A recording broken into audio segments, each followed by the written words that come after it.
You are listening to Within Tolerance, a podcast for machinists by a machinist. I'm your host, Dylan Jackson of Protein Machining, and this week I'm very happy to welcome Rebecca Wolfinger. How's it going, Becca? Good. How are you today, Dylan? I am doing well now that we are finally recording. I know. Talk about the worst setup to get onto this podcast tonight, huh? Yes, yeah, but like you said, after a couple hundred episodes, I deserved one where I had to work for it. So thanks for Exactly. sticking with me. Of course, yeah. So for those who don't know who you are and what you do, give us all the details.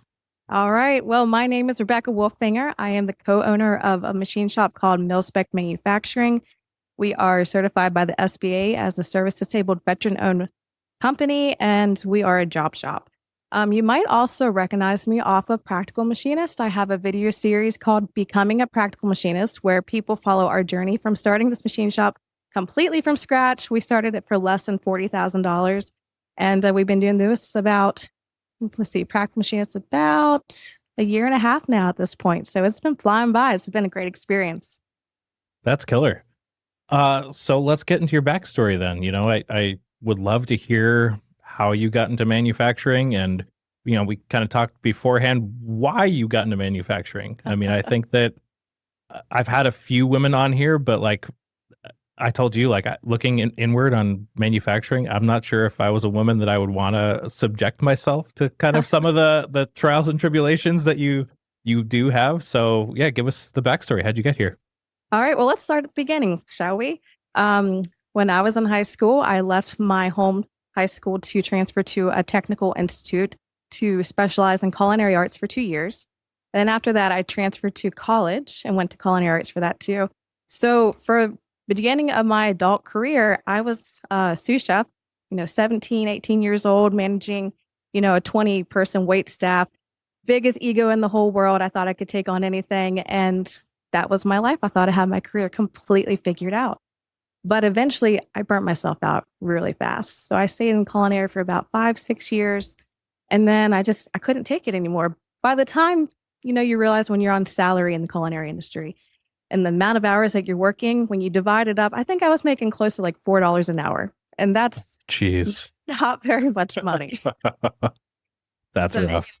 standing over a 100-degree stove all the time, cooking, making $4 an hour, it just wasn't worth my time anymore. So I transferred out of that. I'm a very unorthodox person. I do not like being stuck at a desk all day. I don't like being stuck inside, of course, with the oven stuff. So I transferred into working on a horse farm. I was a farm manager for 60 horses. Did that for a couple years. Got kind of bored of it. Then I jumped over to a dairy farm where they called me the calf girl. I delivered cows, believe it or not. Yeah. Okay.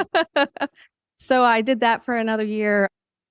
Gosh, that job made me so numb. It was disgusting. And I had to like dehorn and debulk cows all the time. And it wasn't good. So about that time when I was ready to move on, I met my husband, Curtis. Now, if you haven't met Curtis before, he is a veteran. He served in the United States Army as an infantryman. And right when we met, he was still active duty stationed in Hawaii. And when he finally left, we took off together. We jetted down to North Carolina, and he attended NASCAR Technical Institute.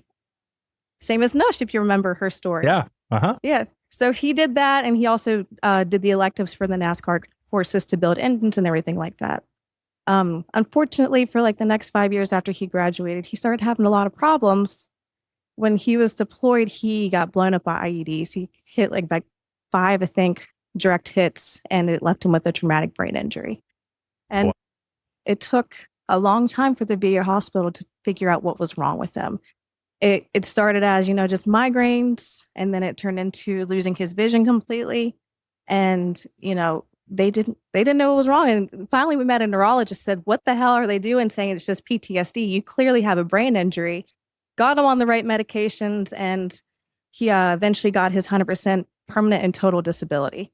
So for a couple years, we Dave Ramsey'd our lives. We did nothing. We went 4-wheeling every single day. We lived on a farm. It was great, but maybe at some point you probably said this to yourself or to your friends, be like, man, I wish I could win the lottery so I didn't have to do shit. Unfortunately, humans are not meant to just wake up and do nothing and have no interaction with other people. So he was feeling really good. He has TBI symptoms under control, has his vision back. And the same school that he went to previously just started a CNC program. I was like, why don't you just go ahead and go to it? Like, what do you have to lose at this point?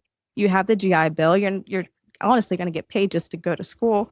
So he went to it and found out that the CNC machining program actually benefited his TBI.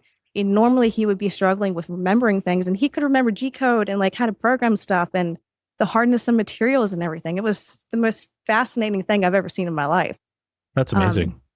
I know, right? And so he stuck with it for the next couple of years. He immediately got a job at the drive shaft shop as a CNC operator.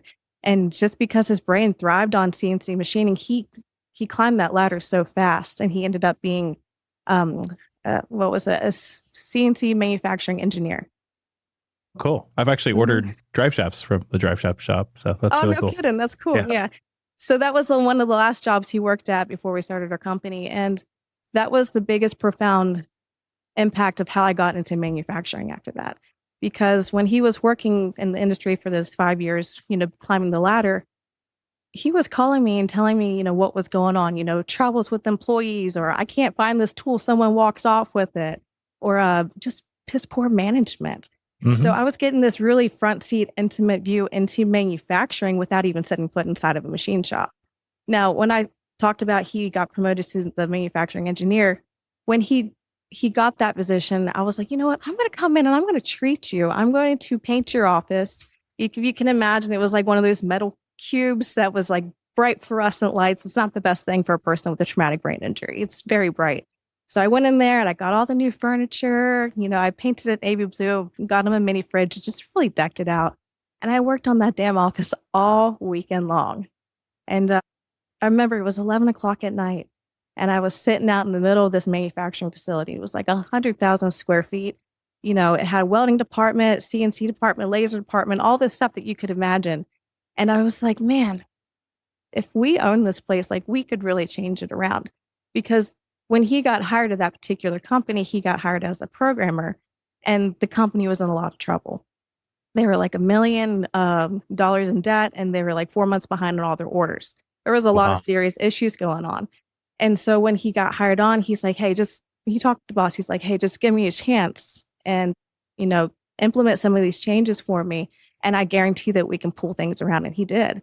And so when I saw him being capable of doing that and me going there physically seeing the shop, I was like, we could definitely do this together. This is awesome. So he always wanted to start a machine shop, and I never really wanted to do it because it's a lot of money to get started, right? Yeah. So we concocted the idea of, why don't we just go ahead and open Mil-Spec Manufacturing as a remote programming company? And we did. And we did very well. We ended up getting a lot of customers in the DoD sector that needed remote programming services. And it was so good that he eventually had to quit his full-time job. So we did that, and then we transferred to a brick and mortar, bought our first BF4, and the rest is kind of history after that. Wow. That's so cool. So stepping back real quick, you had mentioned before we started that, you kind of grew up very technical. What made you go into culinary? If you were, was that always a passion of yours? Were you loving cooking at home, or what made you choose that over any other thing that you had learned in a very technical family? I think it just came naturally. It was just something my parents always cooked from scratch. So it was just a skill that I enjoyed doing, and I would get it very damn well. Okay. That's totally fair.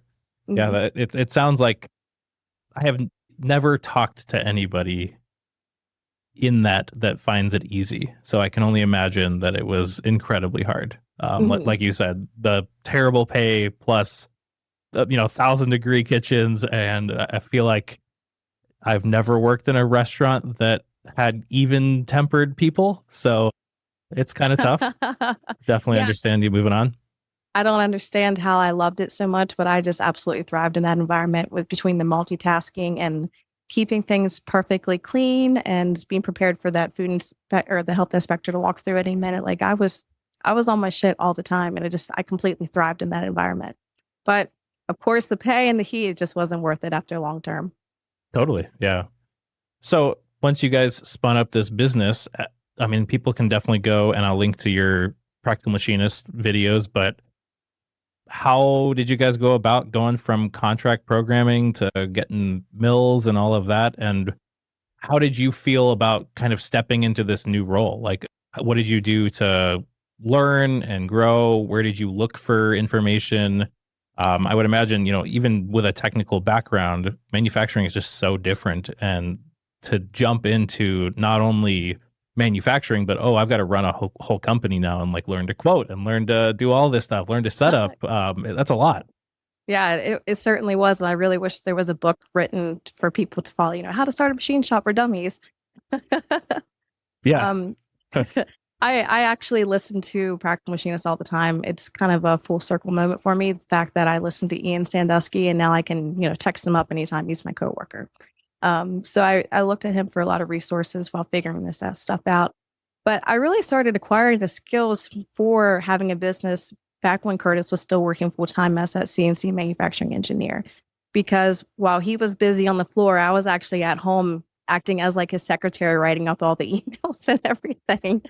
And then once we transferred over to the remote company, there was a time, oh my God, I was so terrified that we sent out a program and he wasn't available to answer back. They were having technical difficulties opening it. And I'm like, okay, I'll pretend I'm Curtis. And I don't know how I did it, but I figured it out. And they never knew the difference. And they're like, hell yeah, Curtis, let's go out for a beer afterwards. That's amazing. So, I had to put my big girl pants on at that moment and figure shit out. And I did. And I was, it's confidence building because it was something I never did before. So it's just, there's baby steps of, no, you might not be confident in it and you might not be ready, but you have to force yourself to step into that role because you're not going to learn otherwise. So it was just consecutive moments like that where talking to customers, talking about manufacturing, and just as RFQs started coming in, just learning the terminology for it. Our very first customer for the brick and mortar, once we got the VF4 in, was for an aerospace company down here as Northeast Tool Manufacturing. And I was so scared because, I'm talking directly to the CEO and I was like, oh man, he's going to be like really professional and format on his email. He was like the most informal person in the whole world. I was like, I sweated this for no reason, Right. Right. So I think you've mentioned in one of your videos that your dad is a purchaser for a county or something like that. How much have you leaned on him to learn the ropes as far as like quoting and dealing with that side of the business? Yeah, he's not for the county anymore. I'm going to slaughter this name. I can never say it. Northrop Grumman?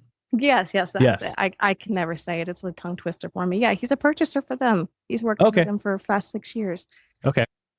Yeah, but it's funny to me because growing up, he got a major in business, and I was like, that's just a wasteful time in college. That's stupid. And then now that we started a company, I'm like, hey, Dad, what do you look for when you're purchasing from a company? And really, the added benefit too is he used to write the ISO procedures and policies and do the auditing for us. So when I was writing our ISO procedures, I was like having him look back at it. I was like, does this make sense for a 2-person company? I don't want to make it this huge procedures that's just unrealistic for us to meet.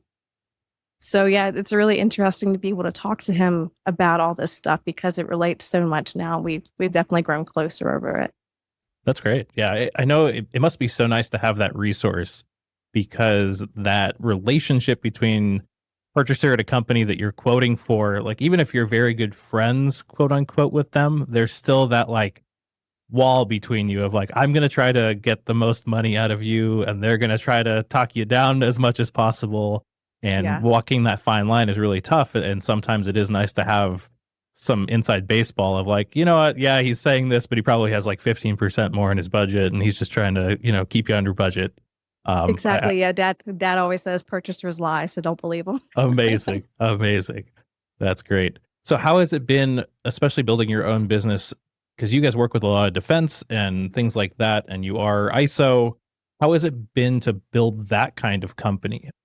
My company is very different than that. Like we have tried to avoid AS and ISO kind of like the plague because I've worked in companies that do that and I know how much of a pain it can be. So like what lessons do you have learned from building that so that it's sustainable for a two-person company? Well, I will correct you first. We are not ISO certified, but we are compliant with the QMS system. Okay. As soon as we started the company, the brick and mortar part, I immediately got on SAM.gov and I registered the company. I got the UEI. I also got our cage code. The SBA, and I certified the company for the service disabled veteran owned company. I really put everything in place so that as soon as we were able to qualify for those defense contracts, that all that paperwork was done while we were a small company and we had the time on our hands to do it. And I'm glad that we did, because as we're growing, I'm realizing we're experiencing a bottleneck right now with like all these quotes coming in. I'm like, I could not imagine taking the time to do all this paperwork. You know how complicated it can possibly be. Oh yeah, definitely. Mhm. Just try to keep everything simple, two-man shop, and don't make it overly complicated with your QMS, just so, add extra procedures that you're probably realistically never going to do. Okay. And then how has it been kind of growing into the shop? Like, how do you go about learning new skills? I saw one of your videos where you're setting up the mill. I would imagine that's not something you did from day one. Do, No. do you like shadow Curtis? Do you look at videos? Do you dive into manuals for these machines? Like, how are you going about adding to your skills as you're growing into manufacturing? I've definitely been shadowing, probably very annoyingly to Curtis. I'm just like, I need to learn this now at this point. I focused a lot of my time in the beginning of the company into the business side and building that network. And I think that was the biggest problem we had when we started, is we didn't have a network whatsoever. So now that I got all that stuff tucked away and successful, it's all right. You need to teach me how. Let's go ahead and break down this machine, the setup together. Just so I can get my hands in there. And all right, well, I need you to show me how to change tools out and how to build up this tool holder and everything like that. So it's realistic things that he's teaching me in real time. So it's not like, so I can get on the job experience that's real. It's not like going to school where they're giving you a fake job to do and you're doing it perfectly. Because in the real world, you understand that when you're cutting chips, you're going to have a lot more questions versus if you're doing it in, a dry practice run and everything's in the perfect ideal situation. Yeah, totally. Where have you found the easiest to slot yourself into in the business? Let's see. Of course, the business side is like my creme de la creme right now, but I really love just being inside the machine and like doing setups and breaking it down right now. And I'm trying to jump into the programming side. It's just really hard. Again, we're having that bottleneck of growth right now where we have so many RFQs coming in, and trying to figure out how to program that. I'm struggling with balancing the business side with the machine side at this point. But I'm going to get it done. I know in a year I'm going to be a fantastic machinist. I'm going to get started. I'm not just going to be an operator. I'm going to be fantastic. Awesome. What about quoting? Are you quoting some now, or how does that work in your company? The RFQs come in and I generally just kind of pass them off to Curtis right now. But because again, we're experiencing that issue, I'm trying to learn to do it. We've been doing some work with Sometry, so that's kind of easy to quote with because it's a job board. Are you familiar with Sometry whatsoever? Yeah. I did a bunch of work in the beginning of our company with Xometry.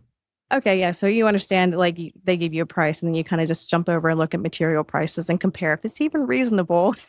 Yeah, which But sometimes it's not. yeah, Yeah. yeah, that's it. And yeah, so I using Sometry was a good baseline for me to understand how to use the online material store to quote material to begin with. And then we're going back, and the way we normally quoted was trying to find the exact cycle time, which at this point is completely unrealistic to program every single part that comes in the door here, because you're wasting your time. You're not always going to win. Or if you get an assembly of 30 parts, come on. You just wasted a couple hours of your day when you could have been making parts. Yeah. Well, and we've always found that responding back quicker gets you the job more than being dead nuts perfect on the quote. Like I'd rather be 10% over what maybe I could have quoted it, but then respond back under 24 hours than like, oh yeah, I took 3 days to program every one of your parts. And they're like, oh, we already subbed it out. Sorry. It's tough. It's really tough. Yeah, you're exactly right about that. Timing to get those quotes responded back to is key here. Yeah. I think a lot of that unfortunately has to do with places like Amazon. Like people would Mhm. rather spend more money and get it tomorrow than wait. And like the closer you can get to that one button click order experience, the more people, I think, whether it's good or not, choose you. Mhm. Like I know we have plenty of customers that choose us just because they know like, okay, I can get a quote back in a few hours. Parts will be here in a couple days. Don't have to worry about it. Protium's got it. And like that's Mhm. a big selling point for a lot of people. Absolutely. Yeah, I completely agree with you. Yeah. What do you think has been the biggest surprise jumping into manufacturing? You know, you kind of watched Curtis as he was in these jobs, but now that you're knee deep in it, what has been your biggest surprise? Honestly, I'm going to say how women are treated in manufacturing. When I first got into this, I focused primarily most of my time on LinkedIn, building my network, and people welcomed me with open arms. And it wasn't until I started building relationships with machinists one on one that I kind of jumped over into Instagram, and I got invited into this group of it's like 100 other male machinists, and seeing the way they talked about the women, I was like, "What the fuck is wrong with y'all?" And I just Mhm. kind of watched for a couple minutes, and there was a few of them that really gave me a lot of shit. And they tore apart everything I did from, I spent a lot of time with my community and working with our local EDC, the local schools for their machining program. We serve on the PAC board and NASCAR Technical Institute for the machining program over there. And just like, no matter what I did, it was just like, you shouldn't be doing this. You're doing it wrong. It's just like, whoa, if I was a dude, like if I was Ian or something, would you be saying this to his face? It was very interesting. So it took several months of having very organic conversations to come up to prove that I wasn't just a stupid woman in manufacturing, that I knew what I was doing. And I had this intense eagerness to learn and continue to grow my skills and also get on the machine.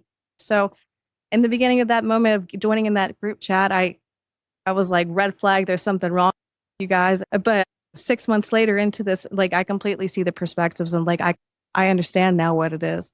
But I'm gonna have to report now, like everybody and me, we're best friends now. It's great relationships, and I'm glad I kind of went through that trial and error with them of being bullied and proving myself because, I mean, you know how it is when you're buddies with people, they rag on you now, and we definitely rag on each other. So it's good relationships at this point. Yeah, it's frustrating though. I was telling you before we started recording, like I had many female managers at my last job, and seeing how they were treated was just shocking. But that's like the biggest thing I've learned in manufacturing that shocked me. It's just the woman side of it. I never would have thought. Ignorance was bliss in the beginning, that's for sure. Totally. Yeah. Well, and I think that it all goes back to like manufacturing is a very like old trade. And I Mm. think you can still see that. Like, even if you weren't a woman, if you were young, you get shit. And it's like, oh, and if you're not young, if you like came in and were very talented right off the bat, people hate it because that you Oh, didn't, yeah. put in your work to become good. Like Hmm. anything that is outside of like the, 40 to 50-year-old white guy smoking a cigarette, like very stereotypical machinist is like looked down upon in a lot of circles. And I think it's frustrating. Like as someone who got into manufacturing early and young, I felt that same thing, and definitely not as bad as I've seen women take it, but like I was very much the young kid of just like, yeah, shut up, you don't know what you're talking about. Like How go dare you go even back. ask for help, Right. Yeah, exactly. And so I think the othering in manufacturing is terrible, and I think that women get even more of the bad brunt of it. And so I'm very glad that you're part of the community. I'm glad that it didn't scare you away, but it sucks. Like I really feel for everyone in manufacturing, every woman in manufacturing. Yeah, and I think if I didn't come from the culinary industry where it is, I guess you could typically say it's male dominated industry too. And I was also raised that gender doesn't matter. Like my parents gave me power tools and we renovated our 200-year-old farmhouse together. I can hang drywall and tile something like no one's business. When we bought our house and we were getting water under the foundation, we had a company come out quote us $30,000 to install, French drains and to waterproof. I was like, hell no. I got on YouTube University and I dug up the front yard all myself, got down to the footer, waterproofed it. It's just, I don't let it stop me that I'm a woman in doing anything. So I think that the mental toughness is just knowing that I can do anything is what I'm not phased by the manufacturing industry whatsoever. Because realistically, if it wasn't men giving you shit and you stayed in like more of a woman type industry, have you ever met a woman that's a catty bitch? Like honestly, like they can be pretty Me? No, dramatical. I don't know what you're talking about. Never, never. No, no, no. It can be pretty nasty too. So I mean, you just choose your hard. There's going to be someone that's a problem everywhere. You just got to be tough. Yeah. Well, and like you said, I feel like culinary stuff probably really prepared you well for manufacturing. I mean, some of the most vile things I've ever heard have come out of kitchens. So It's so true. yeah. Oh boy. Yeah, and beyond that, I mean, culinary has really played into manufacturing for me beautifully. The transfer of skills, surprisingly, in culinary arts, you got mise en place, which means everything in its place, Hmm. organized. And I talked earlier about the health inspector would walk through at any moment and shut your ass down if you had something that was out of place. So I can take all those skills and know that I'm OCD clean and I want things organized. And I have lean manufacturing from the get go. I've implemented so many things and processes and procedures, even as a small company, because I want it to be second nature now versus us 10 employees deep trying to change everybody's habits. Oh, totally. Yeah. Yeah. It's funny. I never really thought about that, but like lean is a very, you know, kitchen oriented kind of Yeah. thing, just in time manufacturing that like literally is what a kitchen is. Hmm. I guess you do kind of batch prepare stuff ahead of time, but for the most part, the dishes go out when they're ordered. And yeah, that's really funny. That sounds like it really did prepare you really well for a modern manufacturing company. Yeah, definitely. And I think that's why I'm thriving in the situation. I'm ready to go. I, I joke all the time with my friend Patrick. He started homesteading this year. And I've been homesteading for a long time. I really am into generative agriculture and farming and everything. And I was like, man, Pat, I wish we could just switch brains or, USB, each other's information. You give me all the manufacturing, I'll give you all the homesteading stuff. I want it so bad. I wish I had it already, but you have to learn it. And even when I think I probably have it all, I'm not going to have it all. Manufacturing is constantly evolving. Yeah. Yeah. I mean, if I always say, like, if I stop learning, I better be dead or I'm done with this trade. Like, Yeah. there's no way to ever be done in manufacturing. I thought it was pretty badass having my own company. It's like, yeah, we got the VF4 with a pallet changer. We have automation, blah, blah, blah. And you go to IMTS, you're like, everybody's got robots now. Huh? Yeah. That's kind of the bare minimum. Was like, I'm pretty far behind already. Yeah. So, yeah, what does your shop look like as far as machinery and all of that? So we start off with the Haas VF4. It is a nice clapped out 1998 machine, but she's still holding true. She's a good machine. We just added in the Tormach 1500 MX and we got the robot with it. So we are going to be utilizing the robot with the Shunk 0 point, pallet system with that. So we have a product line in play right now that we're finishing out. So that's why we got the Tormach, is because utilizing that really affordable robot, we're going to be able to automate that. And with the 2-person shop automation of, production runs, that's going to be huge for us. Oh, yeah. Yeah. So, how much can you get into about the robot cell and, why you chose Tormach and how that's all going so far? I've heard a little bit of it from a couple people that I know you, Mhm. but I'd love to hear kind of the whole story. So we met them at IMTS and it was kind of a click with, we appreciated how much the right to repair. There's a lot of drama with the VF4. I don't know if anybody remembers this from our early episodes, but when we got the VF4, the processor board, MOCOM board, and video board needed completely replaced. Oh, And no. yeah, well, we knew it was probably bad. But for the price, we bought the VF4 for $10,000. So putting $5,000 into it was not a bad thing for us. It was okay. But when the Hostech came out to reinstall the board, he completely forgot to add the macros back onto it to make it recognize the palette changer. And to this day, Dylan, they refuse to do it without No us paying way. for it. I'm being serious. And that is why we will never buy another damn Haas again, ever. That's And it's a terrible. shame because they have great financing, you know? Right. It's I mean, it's insane. almost free. Like, it's Yeah. crazy. And that's really disappointing because, their controls are like bread and butter for Curtis and it's easy for me to use. But back to the Tormach, we met them at IMTS, really love the right to repair. They're willing to call you up on the phone and be like, we'll talk you through this together. That's great. Fantastic. And then the price point and then the size of it. The front of the shop is a peak. And so we didn't really have as much clearance to go up for the spindle. Where the VF4 is, it's in the very back of the shop, which was an addition. So we were able to cut up into the ceiling so that it had like this massive area that it could go straight up into the top of the peak. but where the Tormach is, it's more of the slanted part, so it's not as much clearance. And then the price point too. I mean, come on, you can't really beat a cheap machine like that. And Yeah. then power requirements, we have to have a rotary phase converter here, and so being able to just plug this into a regular, outlet is pretty nice. Not having to run an extra wire from the rotary phase converter to this thing. And then the robot's affordable compared to a lot of other people, even to Haas.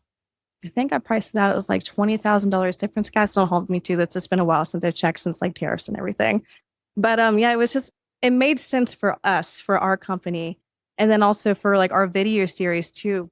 We talk to a lot of people and inspire them to start their shops for as affordable as possible. So if we can use this Tormach here, and it can do job shop stuff with ease, and I know it will because it's going to smoke the VF4. It's got the 10,000 RPM spindle. That VF4 does not. Right. Oh, But yeah.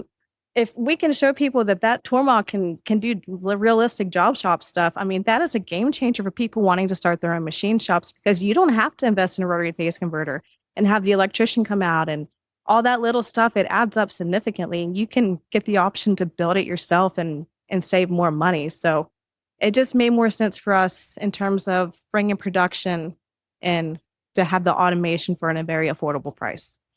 Totally. How long have you had it now? We've had it for just about a month, and then Curtis flies up to, I think it's Wisconsin, to get the robot training because it's got Python coding on it. So Awesome. pretty excited to make a video about that, showing everybody what's going to go on. And I even have an episode planned where it's going to be like torture testing. We're getting some really hard pieces of material to show people, be like, oh God, I would love to get like Inconel in here or something, just attack that thing with the Tormach. It'd be really interesting to see what it does. But yeah, I'm really impressed with how far they've come, like compared to the old 1100s or anything. Like now it's got like the mineral casting base and like real linear guides and all. Like it's a real machine in comparison to where they used to be. I'm really, really impressed. It's pretty slick too. I mean, the touchscreen and everything like that, it's just beautiful. And then beyond that machine, we are shopping for a lathe currently. I think I talked to you about this when I submitted a question a couple episodes ago. Yes. But we're stuck between a Tsugami and I think now a Mazak. It was like a QT Easy. Oh, what was it? 8M. It had live tooling and a sub spindle in it. Right. Yeah. And that they're all number and letter suit. I couldn't tell you one from the other. I just wanted to be very accurate in case you knew exactly what I was talking about. No, definitely not. We went down to Herco for a little bit to look at their machines, and we found out that there is a power problem. I think if I remember correctly, Herco is running like 440, and really, and can't do that when you have a rotary phase converter. You have to have like a transformer to step the power. And they're like, if you do a rotary phase converter, feed it into the transformer into the machine, you're not going to have consistent power, and it's going to be dangerous. So I was like, well, that solves the question of whether or not we were getting a Herco in here. So we're not doing that. So now it's just the Tsugami and the Mazak, and it's just kind of come down to price. Kurtz really wants to lean towards the Mazak just because of Mazatrol. He says it's going to be a lot easier for me to learn versus, I forget exactly what he said about the Tsugami. It's just going to be a lot more difficult. Fennec in general is like pretty. Yeah. It's not a user-friendly control. I'll say that. Yeah. It's reliable, dead reliable, but it's not user-friendly. Yeah, but I think with Mazak, you don't have the right to work on them yourselves at all, right? Do you know anything about that? I mean, technically, you can work on anything until they lock it up. But like I think most of those, you need some kind of codes to access certain stuff. I'm not sure. I've got a couple of friends that are ex-Mazak apps guys, so I can always chat with them and see. But yeah, you can repair what you can until you can't, I guess. Yeah, till they find out at least. Yeah, exactly. Yeah, so I mean, we have been having a killer season 2025 here at Milspec, and we've already made more money this year than we did all of last 2024. So it's just taking our time and really figuring out what machine we want to bring in next. And then once we get that third machine in here, we actually have to upgrade the power. We already went through we only have like 200 amps here right now. So we're going to put in a 400, and we contacted Duke Energy, and I didn't tell them we had a business here. I was like, look, we're going to buy two what are those called? Tesla cars. And I need the Tesla chargers in here. Yeah, there you go. That's a good one. You don't tell them exactly what you're doing, guys. Yeah, But there you go. they're going to completely upgrade it for free.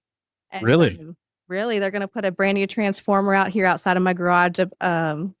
The panel and everything, and they're going to disconnect it from my house. So I'm going to have completely separate meter and everything for free because they see it as an investment. So amazing. Yeah. Absolutely amazing. That is, I feel like, pretty rare. So I'm really happy to hear that for you guys. That is rough. One more question before we jump into questions from Patreon and Instagram. And this is another rehash of one of your videos, but I want to talk about your rebrand because I thought you had a lot of really good lessons learned there. Mm-hmm. And I think that branding in general, I feel like is kind of overlooked and ignored in manufacturing. Like, you know, you mentioned 1 million people have the same logo or very similar variations of the same logo in that video. Mm-hmm. And yeah, so like, let's talk about branding and advertising and all of that. Like, what have you learned, and what would you like recommend to other people as they're looking into this? I have learned that you need to be unique, because how are you going to get people's attention if you're blending in with everybody else in the background? When I posted that video about the rebranding, if you guys haven't watched it yet, we used to have like a gear with like the tool coming down. It said Milspec manufacturing. And you would not believe how many other people also had the exact same logo. And so I was like, I want something that provokes an emotional feeling when they see my logo and my brand. So I really am quite passionate about the 1940s to the 60s. And so I love World War II propaganda, and I started researching manufacturing specific propaganda, and there is so much cool shit out there. And so I started playing around with it a little bit, and I made a LinkedIn business page. And God, I despise LinkedIn business pages because generally the engagement in them sucks. Mm-hmm. But I started taking these propaganda posters and putting them on the LinkedIn business page, and just like a little corny caption with it. And like Dylan, the engagement was insane. People were looking forward to these posts because it was like taking them back in time where there was American pride, and the country came together and women were in the factory and people were proud that women were in there too. And it's just, people were excited about these posts. And I was like, all right, this is definitely where the rebrand needs to go into, because it's pulling that emotional connection and response that I was looking for. So I was like, all right, what's something I could do that's World War II themed? I really love pinup girls, but I needed to keep her a little bit more covered up, be professional. So I designed her sitting on top of a bomb with the shark face on it and unveiled it, and people just loved it. And I think when you are choosing a brand for your company, you need to make sure that it's something that you genuinely love yourself too, because you don't want to force yourself to do marketing and like type all this stuff out and design stuff when you're just going to hate looking at it all the time. If you make it something you love, it's going to be fun. Yeah. And so it's fun for me. And you'll see the next video of Practical Machinist come out where we completely redid the machine shop here. You can see the walls are green behind me, but carried that World War II theme here. So now it is a consistent branding all the way across from my websites to my LinkedIn profiles to when you walk inside the shop at here at Milspec Manufacturing. I got World War II propaganda posters all over my wall. That's amazing. It's pretty cool. Yeah. I love coming to work now. Like, it's such a horrible commute coming out the back door, but coming back in here, it's just like, I like sitting in here, like, cause it's something I genuinely love. So if you guys are talking about starting machine shop or even you need to rebrand to, pick something you love, pick something that's interesting, and pick something that's going to be, people are going to be like, what's that? Like, why is there a girl sitting on top of a bomb? They're going to be looking into it, and it's going to capture their attention. So it's just the littlest details make the hugest amount of your company to stand out. That's amazing. Yeah. I love the new branding, first of all. Thank you. Looks great.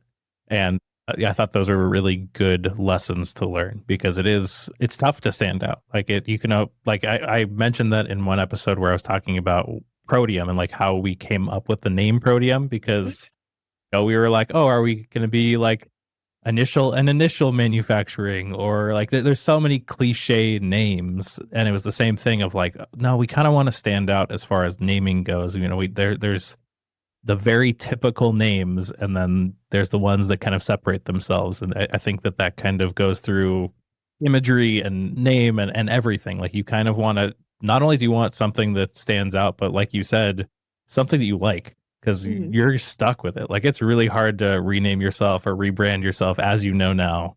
And so you want to do it right for sure.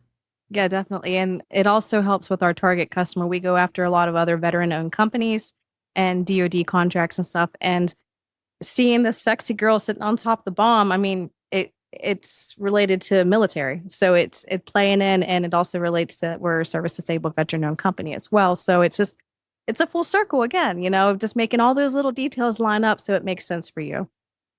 Definitely. Awesome. Well, from the Patreon, Tux Garage asked, how do you work to get the next generation of machinists excited for the trade? What would you recommend for people on the fence about getting into the trade? And where do you see yourself in 1 year? All right, let's tackle the first half of that question. Getting people excited into it. I really believe that we need to start talking to the younger generations and going into the schools and introducing them to manufacturing. One of the fantastic things about Salisbury, North Carolina, the Rowan County area, is our local EDC hosts the manufacturing week where they take the schools, even down to middle school age, and they will drive them to all the local machine shops and you can go walk through it. And I mean, these kids are like 11 years old, and that is the prime time to introduce them to manufacturing before they're having the peer pressure of, I got to be cool. I can't like that. There's still their individual selves finding out their own interests without other people swaying them. And my son's 11 years old and he loves manufacturing. I mean, he can get on Fusion and he's better than I am. It's just Amazing. they take to it so easily. So the more that we can introduce these kids to manufacturing at an earlier age is fantastic. Practical Machinist is actually diving deep into trying to get more students involved. And, I just reached out to them. I was like, I want a bunch of stickers sent to me. I'm going to start handing stickers out and going to the colleges and talking to them. So just little tiny efforts to make that connection with them is really good. Now, the second part, what did he ask for again? The second one was, where do you see yourself in 1 year and what actionable goal are you setting today to finish a year from now? Tuck, I'm going to be a badass machinist. I told you guys already. I it sounds so egotistical, but I know once I get it down pat and have all the skills and everything, I'm going to be fantastic. And I really look forward to continuing to shadow Curtis and annoy him and learn all the little things to the point where I'm so good where I'm going to continue to annoy him and be like, are you sure you should be doing that? There's a better way to do that. I'm sure he will love that. Yeah, definitely. That is amazing. So another one from Instagram, Avery McCall, you were talking about shadowing Curtis. He said, did you have your own business aspirations? Seems like you jumped in with both feet. He would love to get his wife involved, but maybe it's just not her cup of tea. So I think that brings up a good kind of overarching question. How is it to work with your husband every day? And what lessons have you learned of, how to work together well, how to avoid the pitfalls of working with your spouse? Like, I love my wife, but I'm not sure I would love being with her day in and day out, and Yeah. especially in the business, where I feel like I have such expertise and she's coming in. How have you guys avoided those kind of fights?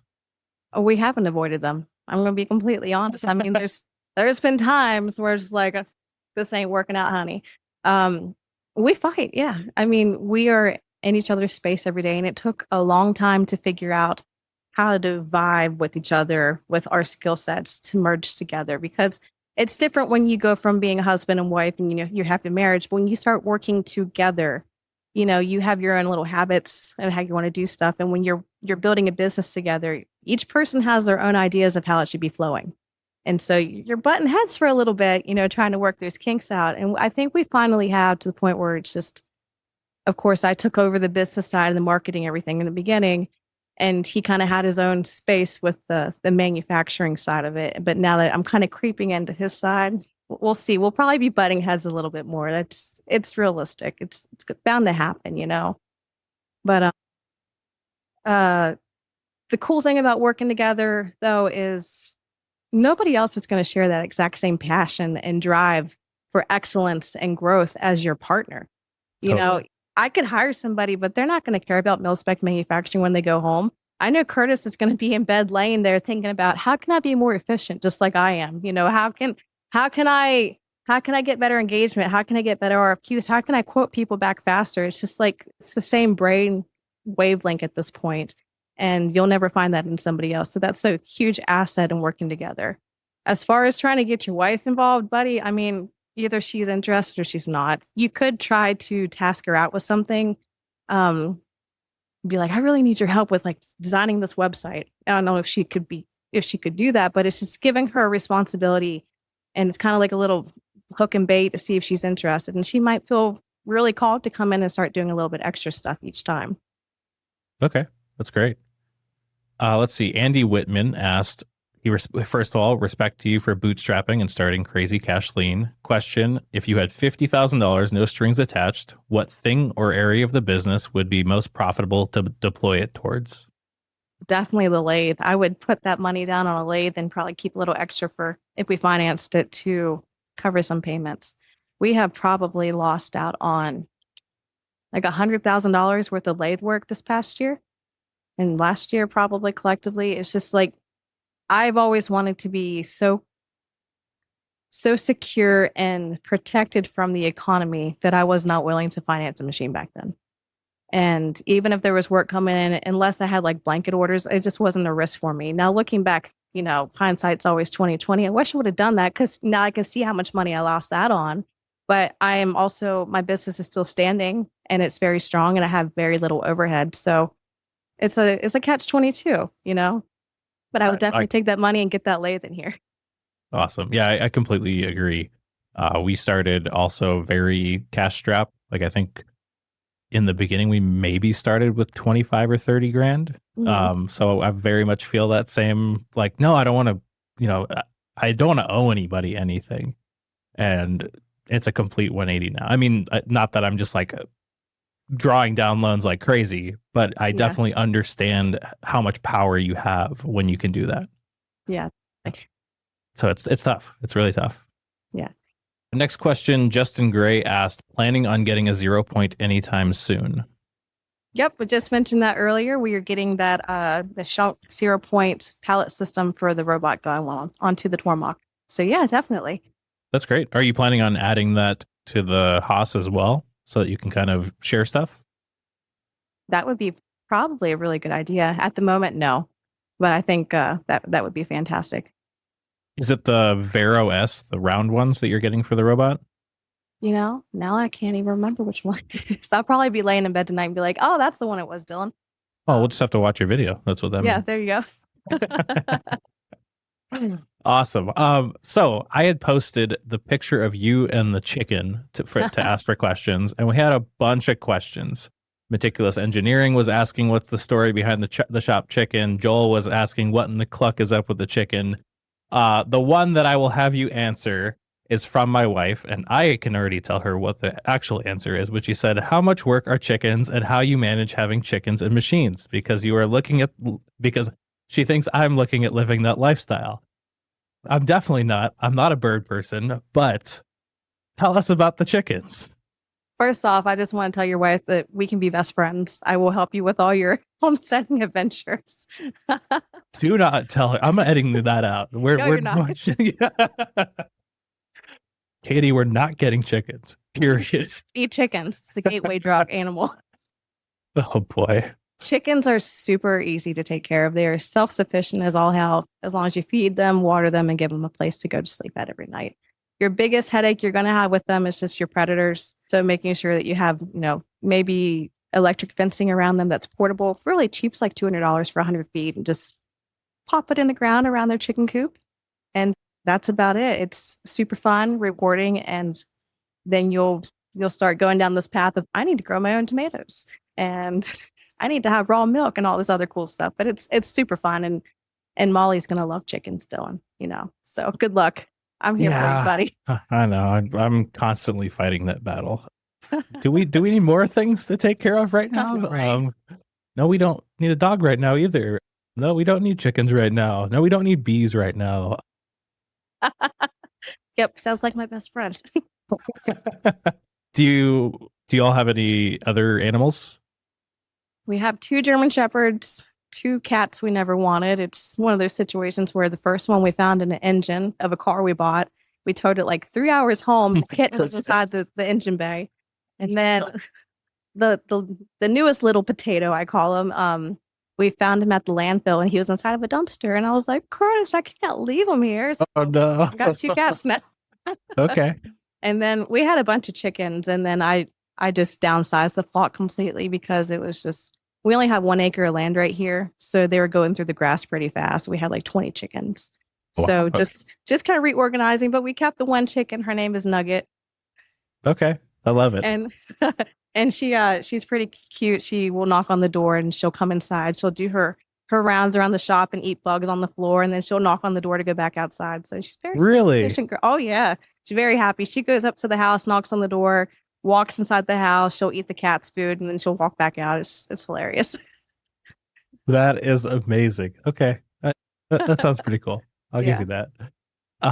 Ryan asked, looking back, are you happy with purchasing used older equipment to start out? Is dealing with the TLC, maintenance, and surprise issues that arise with older machines worth it over having monthly payments for new? Oh, see, that's like a double-edged sword. If I had the network that I do now, I would have hands down bought a brand new machine because I told you about the Mocon video board, processor board, and all that stuff, and the issues with the macros being deleted off from the palette changer. I mean, when we got the VF4 and we were replacing all that stuff, I mean, we could only hand code stuff. There was no surfacing and cam available, so the amount of work that we were getting in was very limited. And then, of course, the fight with the tech and getting the boards fixed and trial and error of making sure that we got all the things corrected. I think we were down for like 6 to 8 months, and that was a lot of lost income. So it would have been great to have a machine with a warranty on it, so I could have just made parts from day one. But at the same time, I didn't have that network, so I didn't really have those steady RFQs coming in to make that machine payment. So would I change it at this point? Probably not. I'm going to knock on wood and, be thankful that this VF4 has been a little workhorse. I mean, really not any problems whatsoever. I'm very surprised. I think she's like 26 years old at this point and still killing it every single day. But I'm also realistic in knowing that I'm going to have to replace her probably sooner than later. That's spindle at some point. It's getting up there. It's probably a ticking time bomb. And I would love to have a probe, but like to add a probe onto this guy, I think it's like 15,000. This doesn't make sense to add that onto a 26-year-old machine, Right. Yeah, 100%. I also started with a 20-plus-year-old machine for our shop, and we paid 10 grand for it, and it was great. And like you said, was a workhorse. And but I was also not sad to see it leave the shop. I was like, you have made yourself 3 or 4 times over in money, and we're good. On to bigger and better things. And so I totally understand. Yeah, she's definitely paid herself off several times. I mean, I can't complain whatsoever. I am very thankful for the route we did because, again, here we are almost 3 years later, very steady and killing it this year. So bigger things are coming. Definitely a new machine here, for that, replacing that eventually. Awesome. Yeah. And plus you got the Tormach now, so you can play with all the fancy probing and all that stuff now. That's great. His other questions were, what are the short-term goals for the shop? Do you see yourselves moving into a larger space in the future? Short-term goals, it's definitely going to bring that lathe on site. It's just figuring it out and the financing part of it, which is absolutely terrifying to buy a machine that's cost almost as much as my house did in 2019, and then moving into a bigger shop, absolutely, I would love to. I'm not in a rush to do it, though. Right now, I'm not paying any rent. I'm not paying any extra insurance on this place, and I don't have anybody breathing down my neck telling me what I can and cannot do. So I'm going to live it out here for as long as possible. And I think in a perfect situation, I would like to stack a bunch of money, buy a piece of property, and build a custom shop on it. I don't know if I would necessarily ever rent a machine shop again, just because I don't like not having full control of that. And just to give you a little bit more idea why, when we started the brick and mortar side of Milspec manufacturing, we rented a space from our friend because the garage that I'm in right now was built in the 1970s and needed major structural changes to get the machine in here. And so when we started, it was like, we're probably going to take off pretty fast. We'll just rent from our friends and then we'll move to a commercial space. And that didn't happen as fast as we'd like. But once we had started like actually earning money, and we signed with Practical Machinists. All of a sudden, unfortunately, they kind of got money hungry, and very suddenly overnight they decided they wanted to double our rent. And when we didn't agree to do that, they're like, all right, well, you guys need to get out or we're going to scrap all your stuff. Oof. Yeah, so I'm kind of leery about ever renting from somebody ever again. And I think I was listening to the latest podcast with Zap, and like the drama of having to get out in like 3 days. It's just like it's really not worth it to me. I think I would just rather invest into my own property. And then of course rental prices is just insane, you know? But yeah, So I think I would just rather pay a mortgage on something in my own property. And I like the commute to work. It's not too shabby whatsoever. So if I can just drive like a little golf cart a little bit further down the road to my own shop again, that would be fantastic. totally. Is there room on your current property to expand your current shop? Is that a possibility? Probably not without pissing off my neighbors. Okay. Yeah, totally fair. Unfortunate, but fair. Yeah. Let's see. John at the shop asked, how do you and Curtis split up setup, programming, and operating jobs? So, you mentioned that he's doing all the quoting. How do you guys split all that up? Like, what are your responsibilities now? What are his? And then what are the ones that you guys share? Traditionally, it would be I would manage all the marketing, the business side, the accounts, paying off all the bills. And when the RFQs came in, I would set them aside for Curtis. And then he would figure out what the cost is going to be, give me that information, and I would respond the RFQs back. I'm always the communication person in this business. Current day now, we're doing kind of everything together because I'm trying to cross train in every little thing. I need to learn how to quote. I need to learn how to run machines and set them up and everything. And I'm doing it also because I have made so much progress in this industry and building the network and relationships with people that, God forbid anything ever happened to Curtis, I don't want my business to fail if something were to happen to him. Because, I made $20,000 last week off one order. I'm not going to be go out and get a 9-to-5 job and make that same amount of income, Definitely realistically, to support my family. So it's again insulating myself and protecting my business and my family by learning and cross training and all of this stuff. So right now we're kind of in each other's hair, learning everything together. But traditionally that's what it was. It was kind of broken up. Everybody had their dedicated task. But Okay. we'll see how it looks in like 6 months when I'm doing more machining and programming. I'm curious how it's going to be. Okay. How far along are you in doing setups? He's helping me with Okay. everything, touching up tools and setting devices, everything, tramming it in. It's just like trying to do it slow, steady, and just have consistency. I'm one of those people that needs to learn by doing repetitively. So as much as I can possibly get in there when we have the time and just learn, I'm going to take advantage of it. Awesome. Glad to hear it. Well, that brings us on to shop news and new things. So you mentioned the lathe. Anything else new or exciting happening there? Are you currently sharing what you bought the Tormach for, or is that a future release? That's a future release. So guys, keep Okay. out for those episodes for sure. Okay. Awesome. They will be coming out. And then I've been playing around with Toolpath a lot more. I've been talking to Justin, and I was telling him about my problems with programming and talking to Zap about like when I look at prints, I'm trying to figure out the process of determining the ops. And he's like, well, Toolpath will help you figure it out in your mind too. So it's just playing with Toolpath and trying to learn and by having something assist me to make it a little bit easier. Totally. I was going to recommend that too after we recorded, actually, because I think that's a great way to throw some parts at it that you already know what they cost and start picking apart like, oh, okay, so this is how I cost these things. This is what that op looks like in terms of time or whatever like that. Like that's how unfortunately there's no like easy button of learning quoting. It is just a lot of rote. Even when, Brad, my business partner, came on, like he's a very good machinist, but he had never quoted. I'd done most of our quoting, and like teaching him to quote, I realized how much of it was just this black box in my mind of like, well, it looks like 15 minutes for that op. Like I don't, it feels like 15 minutes. I don't know how to teach you that feel yet until you just do it enough that you figure it out. Yeah. So yeah. And it's tough. That's my problem. I just need more experience in doing and knowing. And I think Toolpath will help me with that for sure. Yeah. One CAM, metrology, or business tip or trick that helped you this week? Let's go with business. So advertising. People are not going to know you exist unless you talk about yourself, and you got to be shameless about it. I really like to sit down and I get on this app called Canva, and I like to design all of my advertising stuff and kind of plan out a whole week's worth of content. And then I'll go into LinkedIn and I'll schedule everything to kind of go off live. And between 5 and 6 a.m. seems to be the most engagement. People are naturally waking up. And what's the first thing you do when you wake up? You grab your phone and you kind of start doom scrolling. Mhm. And believe it or not, when you're in the business world, it seems like a lot of people gravitate towards LinkedIn.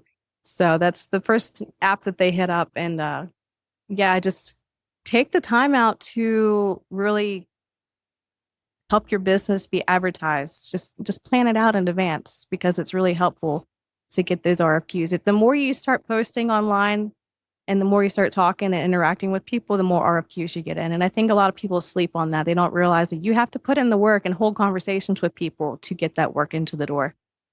Okay, so sell me on LinkedIn. As a self-proclaimed LinkedIn hater, I find so much of it very cringy. I asked Noosh this as well.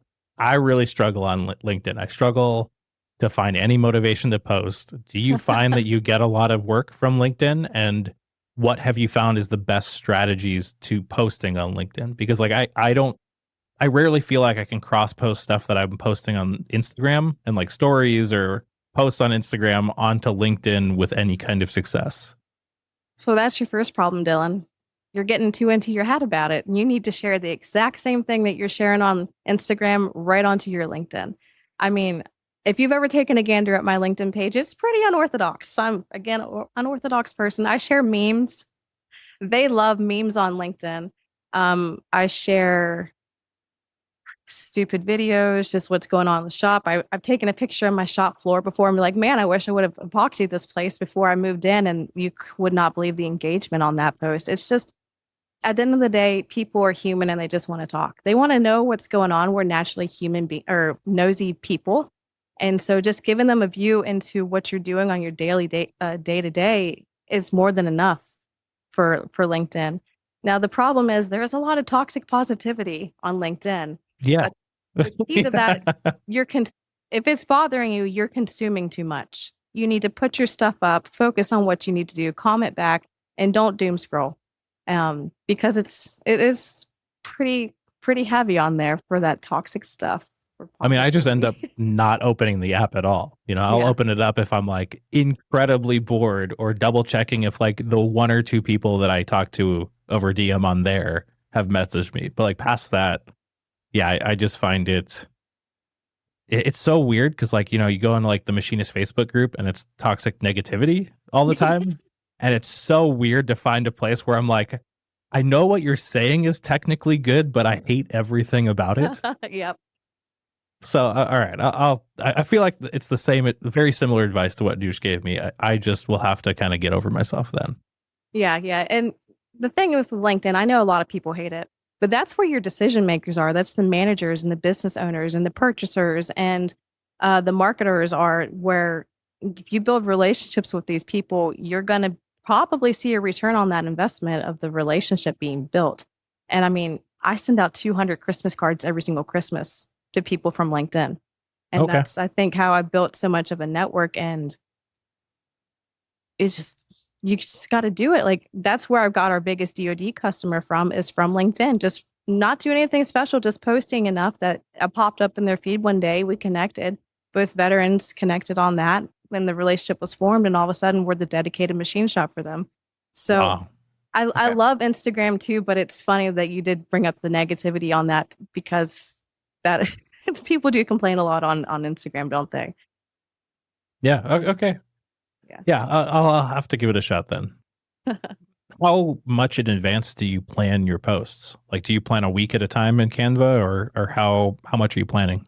I like to do a week. I like to get just a notebook piece of paper out, do Monday, Tuesday, Wednesday, Thursday, Friday, and I like to hit up something inspirational, something teaching, something funny, maybe something practical machinist related. Just do 5 different topics for those days and just plan it all out, get it written up and scheduled, and you don't have to worry about it ever again. Okay. And then where do you go for inspiration for those things? Because I could easily see like I could get probably a couple weeks planned out, you know, and then I feel like, man, 3 or 4 weeks in, I'd be like, I have got nothing. Like I've got no more teachable moments that are coming to mind. I've got nothing. I feel no inspiration today. So where do you go for inspiration for these posts? It's just general stuff of what's happening in my shop. And I get caught up on what to film for Practical Machinists too. And then I'm like, Becky, you have a whole slew of ideas in your day to day, the problems that you're having. Just talk about that, because if you're experiencing it, more than likely somebody else is going through it too, and questioning everything. So I do topics like, it was a recent post about like keeping up with the Joneses CNC edition, where we see this constant highlight reel of people on social media posting all their big wins and blanket orders and new machines coming in, and just reminding people it's okay if you're not growing as fast as everybody else online, because they might be struggling. You have no idea what's going on behind doors. And then beyond that, I just stuff that I like in general. Like I really love old manual machinery. So I get on Facebook Marketplace and I find the most crazy machinery and I take a screenshot of it. I put it on LinkedIn. I was like, can you guys guess what this is? And people love that. And then just memes. Memes are never a bad idea. You would be surprised how successful memes are on LinkedIn, but they are. Okay. Okay. Those are all great points. What challenge are you facing and where are you looking for help? I think we talked about that a little bit already. It's the programming part and getting the RFQs back in a timely manner and looking at toolpaths. Okay. Yeah, that's great. Work-life balance, what does it mean to you and how do you manage it? Is it any different from 5 or 10 years ago? Oh my goodness, yes. 5 and 10 years ago, I probably wouldn't even blink an eye at it. I think once you become an entrepreneur, you realize you really need to cut out the time for yourself, or you're going to burn yourself out completely. So my non-negotiables are, now I have to go to the gym every single morning, every morning. And I have to take care of my health. I've lost 40 pounds in the past year alone, just from weightlifting and going to the gym. Congrats. That's Thank amazing. you. Yeah, it's really exciting and I feel fantastic. I mean, looking better is just an added benefit, but I can wake up earlier. I can go for a run. I don't feel burnt out any constant caffeine anymore. And the mental clarity alone from just being able to break away from the family life and from the business and everything to just zone out and just think deeply. Have you ever like went on a drive and you start thinking of the most intense things while you're driving? You forget you're driving at all. That's Yeah. what working out is for me. So it's like that little 1 hour is zen. So that's an absolute necessity for me. And I recommend everybody do that every single day. I completely agree. I've kind of gone on and off going to the gym over the years, and I started maybe a couple months before Molly was born, and then took off a couple weeks, obviously, because there was just no way I was going to get to the gym, and then have gone back recently over the last 2 or 3 weeks. And I completely agree. It's so centering that even if I've had the worst day at work, if I go to the gym before I go home, I'm not a terrible person to be around. Or at least I'd like to think that I'm not a terrible person to be around. Yeah, definitely. And then the benefit of having a machine shop here on our property is, if let's just say we generally have like 16-hour days. I will wake up in the morning, we'll start the shop up, finish the setup, get a machine running, and YMCA is only like 5 minutes from my house. We'll just let the machine completely run unattended and go to the YMCA for an hour, come back, and production's still going. So I know a lot of people were like, I don't have the time to go to the gym. It's like, you have to make it. Like, there's no excuse. If you have the time to sit there and doom scroll, you'll figure out a way you can get down there. It's really good for your mental health. Even if it's just for 20 or 30 minutes too. Yeah. So it doesn't need to be that marathon session. Like you can just go to the gym for a little bit and then go home. Like I read something somewhere where they said, like, if you want to have a habit of going to the gym and you're really struggling, even just getting dressed and going and doing one set of one exercise and then going home, spend 5 minutes there doing it, then go home and do that for like 2 or 3 weeks. By the end of that 2 or 3 weeks, you will have that habit and you'll find yourself like, oh, well, I'm already here. I might as well go run. I might as well do this. I've already created that habit. I'm already done the activation energy. So I'll do everything else. Yeah, I love that. I completely agree. I read Atomic Habits and that made me think of that book about adding in something new and just building off of it. So yeah, definitely. Just get your ass there. Just get started. Yep. What is one thing that doesn't really pencil out that you've bought that you wouldn't be without anymore just for the reduced aggravation, fatigue, or aversion? Ooh, that's a good question. I don't really know what I would say for that. It wasn't really expensive. It's kind of stupid. I bought those LED rainbow lights Hmm. you put up on your wall around the ceiling and everything. I'm gonna put them up and just make work fun. Yeah, why not? It's Yeah, your I shop, mean, right? exactly. I mean, when you're working late at night, there's 16-hour days. You don't really exactly want the LED lights on. You can have like, your own little disco club going on with the pulsing lights. Exactly. No, I love that. That's great. All right. Well, last one. What have you been researching this week? Doesn't have to be manufacturing related, but it's always interesting to see what interesting people are looking up. Oh, tattoos. Finding Okay. tattoo parlors. I have always been on the fence about getting tattoos because I've been indecisive about what I would permanently put on my body. But the past couple months, I've really honed in on what I wanted. And my daughter is completely obsessed with Ian. And if you know Ian Sandusky's got is completely tatted out just like Zap, right? And so I buy get on Amazon and I buy like the little fake tattoos for her and like homegirl just completely slathers herself up and down in tattoos like Ian. And I Oh was my like, all right, goodness. I'm just gonna buy some for myself too. And I like put them on just to make sure that I would like the placement of them. And once they scrubbed off, I was like, I really miss them. Like I am ready to get a tattoo. So I've been researching shops that are local to me and their quality of stuff, just trying to price it out and figure out where I want to go and start knocking those out. Awesome. That's super cool. Yeah, I have very much been the same thing where I'm like, I like the idea of tattoos, but have never been like, this is something that I, in 20 years, will be very happy is on my body. So Exactly. Yeah. I'm still, I think, in that stage of like, what would I even do? But I also hang out a bunch with Chris and just see like how cool like a lot of those are. So Yeah, that's awesome. definitely. You just need to go on Amazon and get some fake tattoos, bud. Yeah, Just slather them on there. there you go. All right. Well, Becca, thank you so much. Please let everyone know where they can find you and all your details. Yeah, definitely. I am on LinkedIn. You can find me at Rebecca Wolfinger. And then I also just created a brand new Instagram profile for myself. It's Rebecca.Wolfinger on there. Or you can follow me at Milspec Manufacturing on Instagram as well. Awesome. Well, again, thank you so much for your time. It has been so fantastic to get to do this. And thanks to all the Patreon members who make the show possible. Let me send people like Becca headset and mic and camera so that you guys have video this time, even if they might not work the first go. Silver And linings. We know what to do for next time. yes, we learned a lot getting ready for Yes. this episode.